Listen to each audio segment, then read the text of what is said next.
Hello प्यारे बच्चों, आप सभी का स्वागत है आपके अपने YouTube channel the crazy board पर। तो प्यारे बच्चों, आज हम इस वीडियो में प्रश्नावली 2.2 के इस प्रश्न संख्या 1 के चौथे नंबर प्रश्न को हल करेंगे। तो आप वीडियो को अंत तक देखिएगा जिससे आपको ये प्रश्न अच्छे से समझ में आए। तो प्यारे बच्चों, यहाँ पर प्रश्न है, निम्न द्विघात बहुपदों के शून्यक ज्ञात कीजिए और शून्यकों तथा गुणांकों के बीच के संबंध की सत्यता की जांच कीजिए। सबसे पहले इस प्रश्न में जो है हमको शून्यक निकालने के लिए बोल रहा है और उसके बाद हमको बोल रहा है इसके संबंध की जांच कीजिए। तो आइए हम प्रश्न को हल करते हैं। तो प्यारे बच्चों, प्रश्न हम यहाँ पे लिख लिए हैं। अगर आप कक्षा 10 में हैं तो आप हमारे चैनल को सब्सक्राइब कर लीजिए और डिस्क्रिप्शन में प्लेलिस्ट का लिंक दिया हुआ है, वहाँ से जाकर आप और भी प्रश्नों का हल देख सकते हैं। तो प्यारे बच्चों, सबसे पहले इस प्रश्न का हमको शून्यक निकालना है। तो यहाँ पे हम लिखेंगे हल। शून्यक निकालना है तो इतना बराबर हम क्या कर देंगे, 0। 4u² + 8u बराबर 0।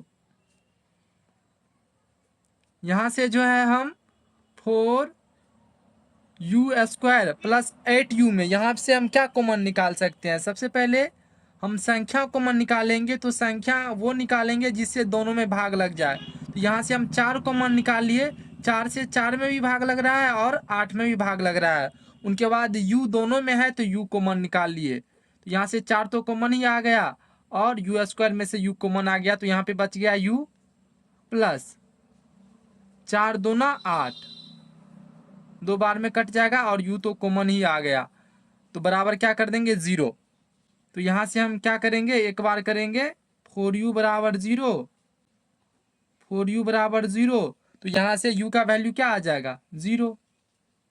और एक बार करेंगे u प्लस 2 बराबर 0। तो यहाँ से u का वैल्यू क्या आ जाएगा, वो हो जाएगा -2। तो यहाँ से हमको u का 2 वैल्यू आया, एक आया u बराबर 0 और एक आया -2। यानी इस द्विघात बहुपद का हमको 2 शून्यंक आया, एक आया 0 और -2। तो प्यारे बच्चों, अब इसके संबंधों का जो है जांच करना है। तो यहाँ पर देखिए, ये एक द्विघात बहुपद है और द्विघात बहुपद का आप विस्तार रूप जानते होंगे। वो क्या होता है, वो होता है ax² + bx + c। ये होता है द्विघात बहुपद का विस्तार रूप। तो यहाँ पर देखिए, ये बहुपद है 4u² + 8u।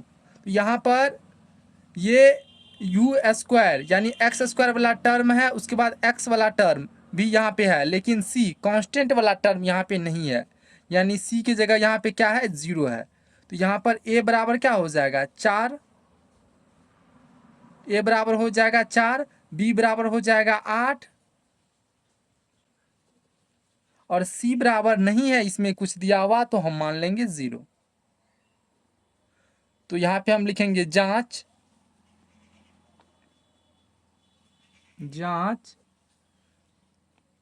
शून्यंकों का योग, यानी अल्फा प्लस बीटा बराबर क्या होता है, ये होता है -b/a। यहाँ से देखिए, अल्फा का वैल्यू, पहले शून्यंक को आप अल्फा मान लीजिए और दूसरे को बीटा। तो अल्फा का वैल्यू क्या है, 0 प्लस बीटा का वैल्यू -2 बराबर -b का वैल्यू कितना है, b का वैल्यू है 8 बटा a। का वैल्यू कितना है, तो a का वैल्यू है 4। तो यहाँ से देख लेते हैं दोनों बराबर है या नहीं। तो 0 प्लस माइनस क्या हो जाएगा, -2 बराबर 4 दूना 8, क्या हो गया यहाँ पे, -2। 0 -2 करेंगे तो ये हो जाएगा -2 बराबर -2। यानी अल्फा प्लस बीटा बराबर -b/a। ये संबंध जो है ये बिल्कुल सत्य है। एक संबंध होता है शून्यंकों का गुणनफल बराबर c/a। तो आइए उस संबंध की जांच करते हैं। तो यहाँ पे हम लिख देंगे तथा अल्फा इंटू बीटा बराबर, ये होता है c/a। तो पहला शून्यंक को हम अल्फा माने थे, तो पहला शून्यंक है 0 गुना बीटा का वैल्यू कितना है, वो है -2 बराबर c/a। का वैल्यू कितना है, 0 बटा a का वैल्यू कितना है, 4। जीरो को हम किसी भी संख्या से गुना करते हैं तो उसका वैल्यू क्या हो जाता है, जीरो बराबर 0/4, इसका भी वैल्यू क्या हो जाएगा, जीरो, यानी जीरो बराबर जीरो, यानी अल्फा इंटू बीटा बराबर C/A। ये संबंध भी बिल्कुल सत्य है। तो यहाँ पे हम लिख देंगे, चूंकि अल्फा प्लस बीटा बराबर -B/A तथा अल्फा इंटू बीटा बराबर C/A है,